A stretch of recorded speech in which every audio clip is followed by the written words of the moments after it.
Assalamualaikum warahmatullahi wabarakatuh. Perkenalkan, nama saya Stephen Jarul Usman dari kelas C dengan NIM 220606501051, Program Studi Pendidikan Administrasi Perkantoran, Fakultas Ilmu Sosial dan Hukum Universitas Negeri Makassar. Video ini dibuat untuk memenuhi tugas dari mata kuliah kepemimpinan yang diampu oleh Bapak Isgunandar SPD MPD. Adapun materi yang akan saya bawakan pada video kali ini yaitu tentang gaya kepemimpinan, rekam jejak, kritikan, serta apresiasi yang akan saya berikan kepada ketiga calon Presiden Republik Indonesia tahun 2024. Adapun ketiga calon tersebut yaitu Bapak Ganjar Pranowo, Bapak Prabowo Subianto, dan Bapak Anies Baswedan.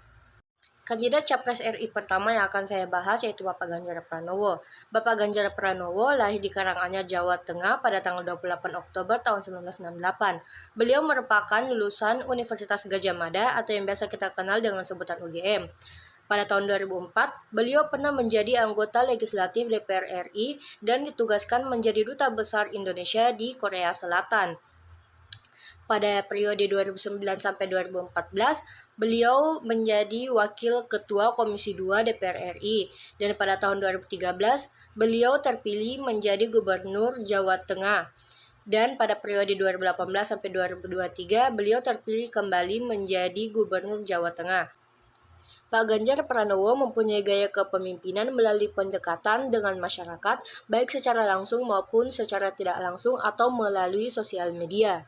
Beliau dikenal sebagai pemimpin yang milenial yang dapat menggunakan teknologi informasi dengan baik untuk menjadikan Jawa Tengah menjadi kota yang berkembang dan terus maju. Pak Ganjar juga dikritik masih sangat kurang dalam merealisasikan visi misinya, di mana Pak Ganjar dinilai tak membuat banyak terobosan baru untuk Jawa Tengah. Tapi terlepas dari kasus yang menyorotnya dan berbagai kritikan yang didapatnya, Pak Ganjar Pranowo menjadi sosok pemimpin yang baik dalam merealisasikan e-government untuk milenial zaman sekarang dan tetap aktif untuk melakukan sosialisasi secara langsung kepada masyarakat agar tetap menjaga tradisi yang ada di Jawa Tengah.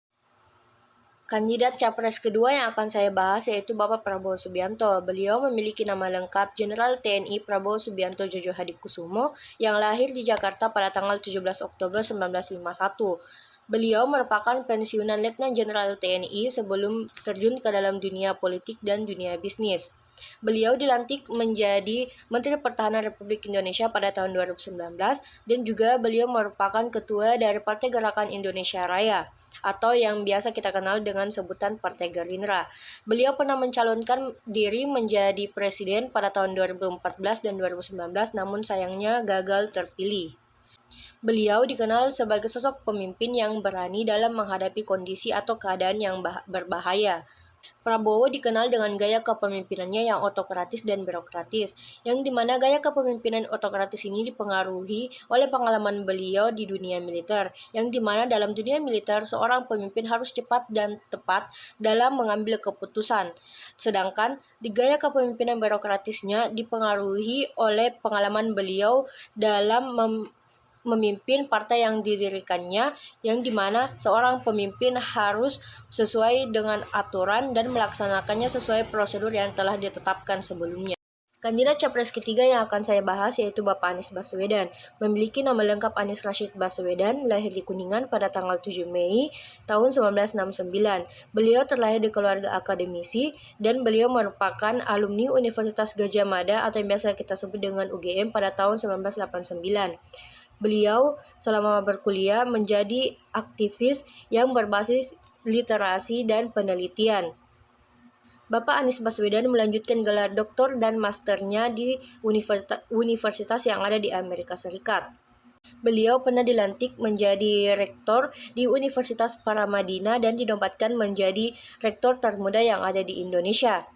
Pada tahun 2014, Bapak Anies Baswedan diangkat menjadi Menteri Pendidikan dan Kebudayaan oleh Bapak Joko Widodo. Namun setelah setahun menjabat, Bapak Anies Baswedan dianggap kurang bisa dalam mengembangkan pendidikan yang ada di Indonesia sehingga direshuffle dan digantikan oleh Bapak Muhadjir Effendi. Setelah lengser dari jabatannya menjadi Menteri Pendidikan dan Kebudayaan, pada tahun 2017, Bapak Anies Baswedan terangkat atau terpilih menjadi Gubernur DKI Jakarta. Bapak Anies Baswedan dikenal dengan gaya kepemimpinannya yang partisipatif karena selalu mendorong masyarakat untuk turut serta dalam membenahi kota Jakarta. Selama menjabat, kerja keras Anies Baswedan terhadap masyarakat dapat dibuktikan dengan adanya berbagai macam penghargaan yang ditorehkan oleh Pemprov DKI Jakarta akan transformasi pemerintah. Tapi di dalam masa jabatannya, Pak Anies sering mendapat kritikan yang dimana para masyarakat menganggap Pak Anies masih memiliki kinerja yang kurang dalam mengatasi masalah infrastruktur, lalu lintas, dan juga masalah banjir yang ada di DKI Jakarta. Tetapi di samping itu, Pak Anies menjadi seorang pemimpin yang memiliki visi yang sangat kuat untuk membangun wilayah dan mengembangkan pendidikan dan sumber daya manusia yang ada di wilayah DKI Jakarta. Sekian penjelasan dari saya. Jika ada salah kata mohon dimaafkan. Wabillahi taufiq wal hidayah. Wassalamualaikum warahmatullahi wabarakatuh.